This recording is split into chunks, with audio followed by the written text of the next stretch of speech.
So as always with these jobs, the first thing to do is to turn the water off. So basically there's the tap there, so just turn it off and then drain down the system to release the pressure, and then we can get on with changing the seals in our valves. That's the water off, and then of course we want to just drain the system down here. Very good.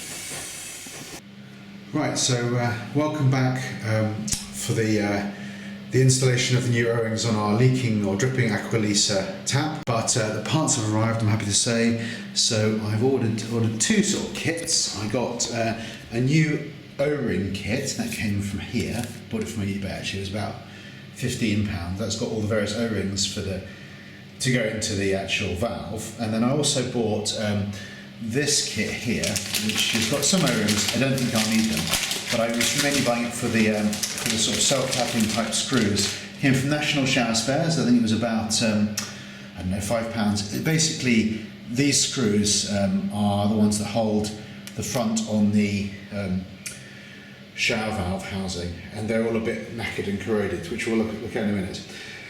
So the first step, I think, is to take this off. I've invested in a tripod, so hopefully I'll set that up in a minute on various points where you can see what's in the valve. But the first part is to take the knob off the front, so that pulls off. Now I will just point out that the spline shaft here has sort of stripped its teeth a bit. It's quite a soft plastic they use, and the valve was sort of spinning, the knob was sort of spinning on the spline shaft. So I made up this little piece of 3D printed material. I'll do a separate video about how that is made, but essentially what that really does is just slightly squeeze in the plastic parts of that knob so that it fits better. So if I put that on without the bush on, you can see that it's all kind of loose and wobbly. But when I put in that reducer or squeezing bush thing on it, then it squeezes it better and locks in better. So you'll see that later. Right, so we've just taken the control knob off the front. We now need to take off the temperature control. So this rotates basically 180 degrees. It doesn't hugely matter, but I'd set it in a sort of vertical position to start with, so you know where it starts with the colours at the top. And we need to undo these 4 screws. I'll speed up this part.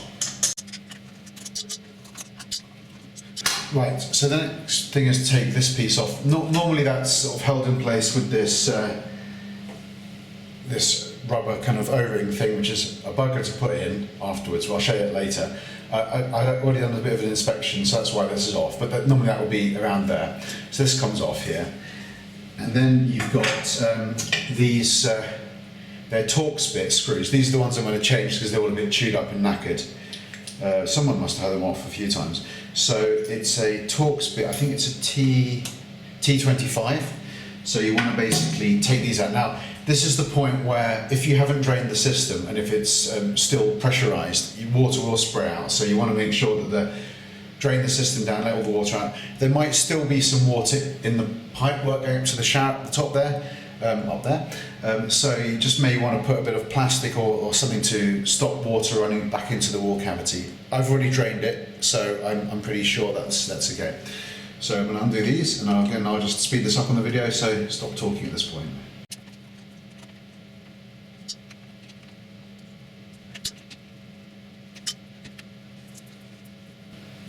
Right, so that's the last screw. These are going to get thrown away because, as you can see, they're a bit manky. I've got new ones.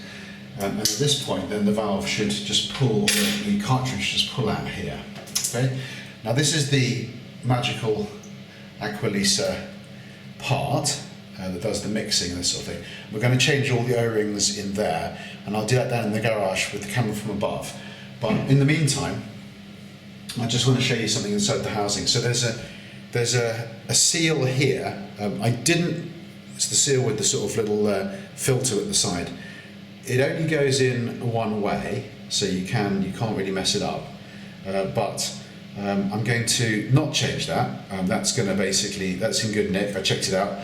I possibly should have bought the kit with that one. It was about another £5 or £6. I didn't. I kind of misclicked but you can buy a kit with this seal in here. But I'm going to change all the internal O-rings, which we'll do downstairs. So there is an O-ring in here, inside at the back of here, which we're also going to take out. And that's apparently also a bit of a bugger to get the new one in. So I'll probably just reposition the camera to do that. Apparently to get the old one out is to use one of those sort of dental picks. But let me just take the camera off of its off the tripod, and we'll move it, and so you can see what's going on there.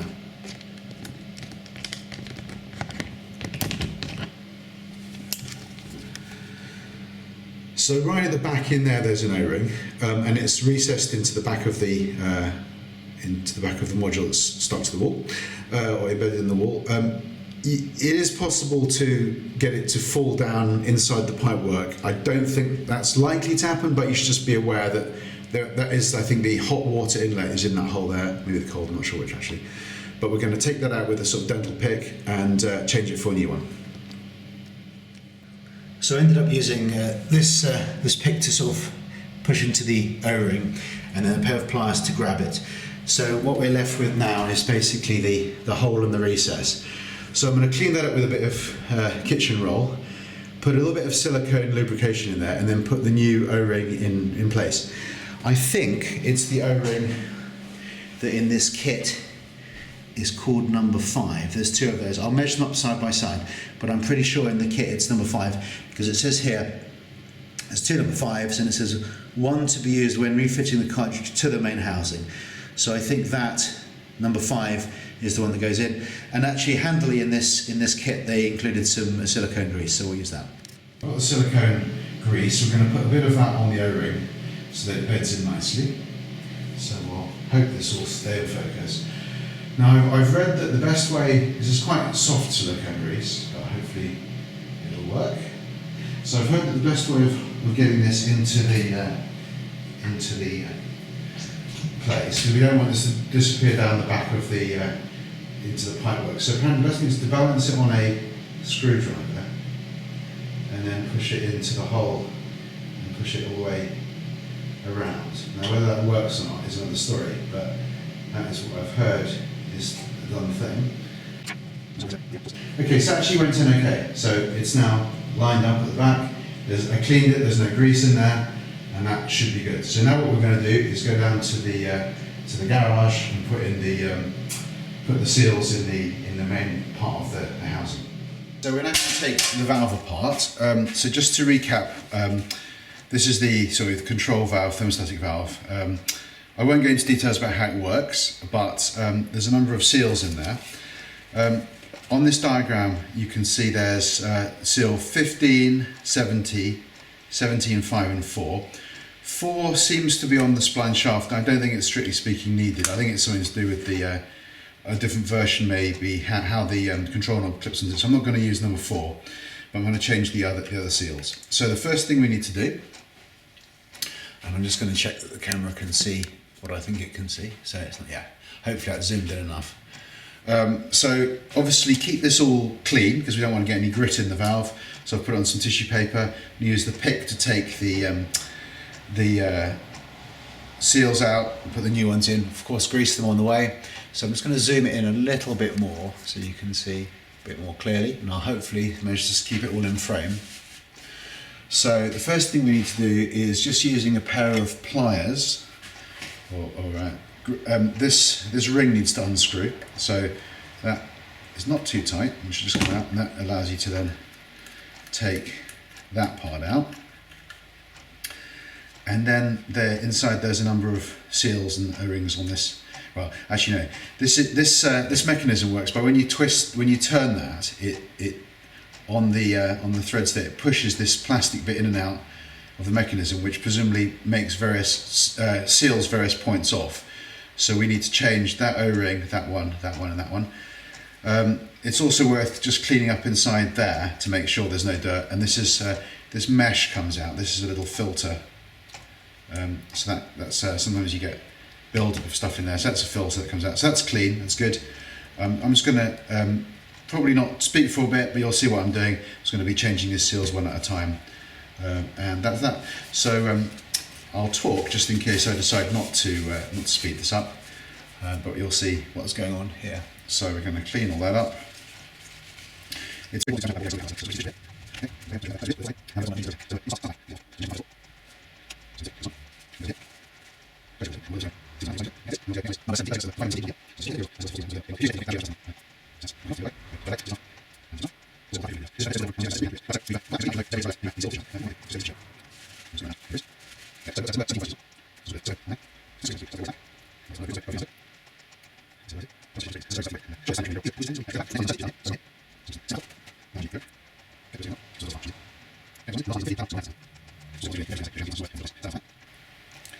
And that's all the O-rings. It's probably the hardest part, maybe. So this has got some various keyways. Actually, no, it's this part here. This has keyways that it lines up with in here. I don't know if you can see them, but they're just down inside there. I'm going to put a little bit of grease inside there as well, so it all slides nicely. Okay, and then also a bit of grease on this thread here. Now, I think it's going to be hard to explain how this lines up, but it's fairly obvious. Once you put it in, you can see that it only goes in one way. And that then has to engage with this. And I think it might be easier to basically, I'm just going to gently lift this out. It might be easier if we put the white mechanism on the rotatey bit first and then pop it in that way. So we'll just put that on there first.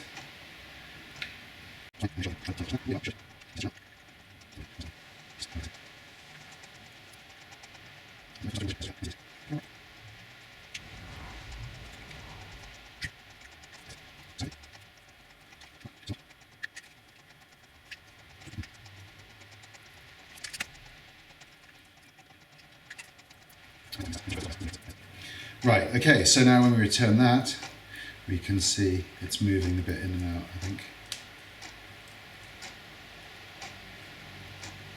Yes.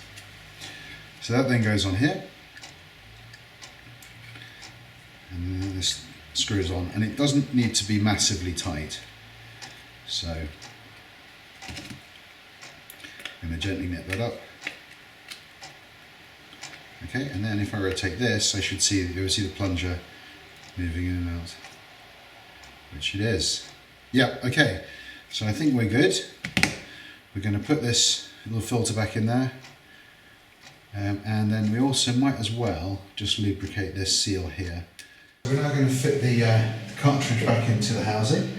I've cleaned it all up. I'm just going to put a little dab of silicone around the edge of this, and just to make sure it all beds in nicely.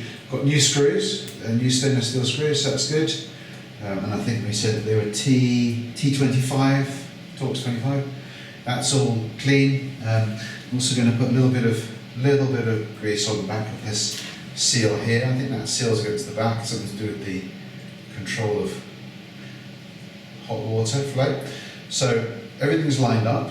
So we've got this seal in place with the filter. That has to go on the right hand side, and then we want to basically line this up with the screws and just carefully push that in. That's fine. Just want to make sure that I can put this on as well. Yeah, we can go in later. So we've now got the brand new sort of self-tapping screws that are going to go in here, and it's always worth tightening these up in a sort of diagonal pattern. So don't tighten one up fully, tighten them all loosely to get it all, make sure that they go through the housing, go through the outside, just to make sure that's sealed properly. Yes, so just get one of them started, and then we want to not tighten it fully, we'll just tighten it loosely, and then we'll put the other ones in.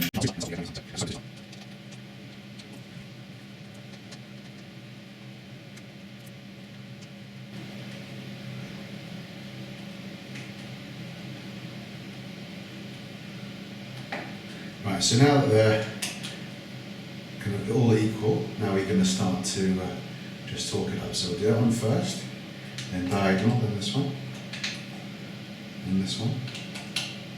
Tighten this up, and then this one, and then we'll just check them all one more time. So we're not trying to strip the threads here, so they don't want to be too tight. Just want to be firm. So that's that one, and diagonal, that one, and maybe this one, and then this one. I'm quite tempted to test it at this point, but I think for the purpose of the video, we're going to actually just put the rest of the covers on and see what happens.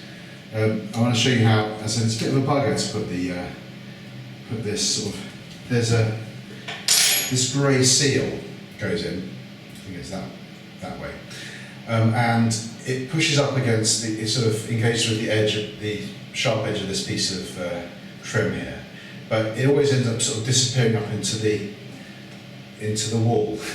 So what you seem to have to do, and also there's another sort of seal to stop water going into the wall, which just wants to be brought forward as much as possible. So that's that. So what I found the best thing to do is to put this. The trick is to put this on the edge of the piece of metal first of all. The issue is when you push the trim in, which I'll show you, it pushes this out the way. So and then run a screwdriver around. That gets that on there. Right, so that's not the hard part. The hard part now is when we come to push this in. If you just push it, it'll push the seal out of the way. So what I found is best is again to use the pick to do that. I'm just going to pause it for while I'm going at my pick.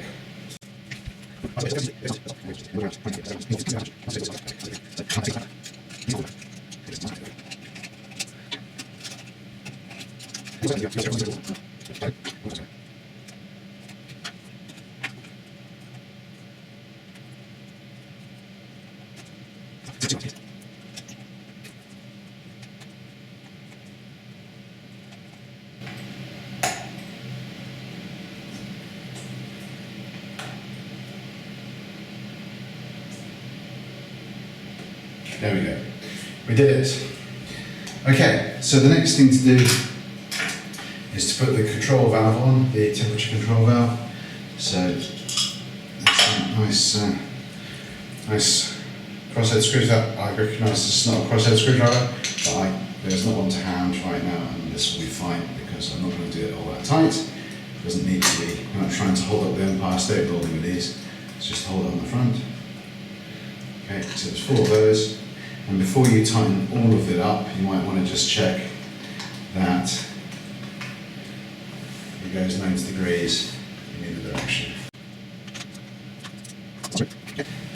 Then we want to get our control knob, put in the magical 3D printed part, push that in, and then push that on there.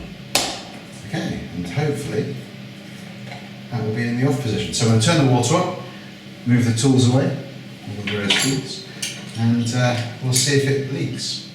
So the moment of truth for my viewers, will it leak? So I haven't turned this one on yet. I've let the water back on, and now we're going to switch this on. Should be some air, and we'll see what happens.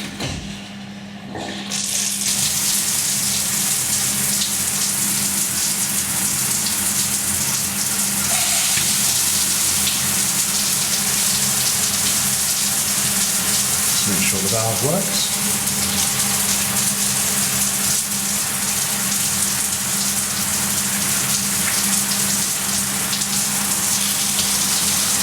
That's good.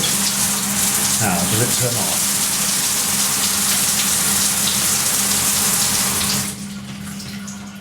It's off.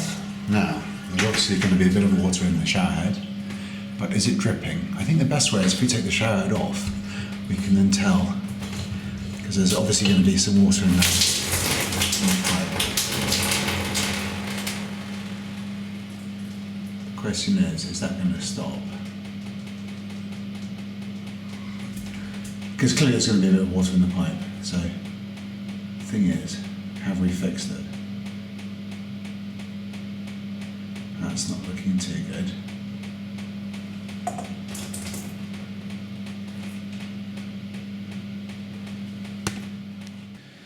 So that was a bit more tricky than I thought. So I put the the valve back in, and it was actually dripping. It was dripping a bit. So I tightened the screws, adjusted and that sort of thing, turned the seal round, and it still dripped. So what I did in the end was I put a very, very fine film of LSX jointing compound just on one side of the seal, the side that, this is the seal with the little silver grill. Put a little light film of that on the inside of it and push that onto the thermostatic valve and tightened it up, and that did the trick. So it must have just been slightly too thin, that seal. So that's done the trick. Not a problem, because LSX is pretty good. If you can still take the joints apart, and it's a sort of dries as a sort of very thin silicone sealant, and then it's all good. So no drips, no oil being kept up at night, and the valve all works beautifully. So this is the sealant I used. It's called LSX, made by Fernox, and just put a thin film of that on the seal with the little silver perforations in it, and it's perfectly good, and it all tightened up beautifully, and the job's a good one. So good night, thanks for being with me. It was not quite as I expected it to be, but it all worked out in the end, and no more dripping tap. So that's it. Have a good night, and perhaps tomorrow I'll do the how did I 3D print the clip.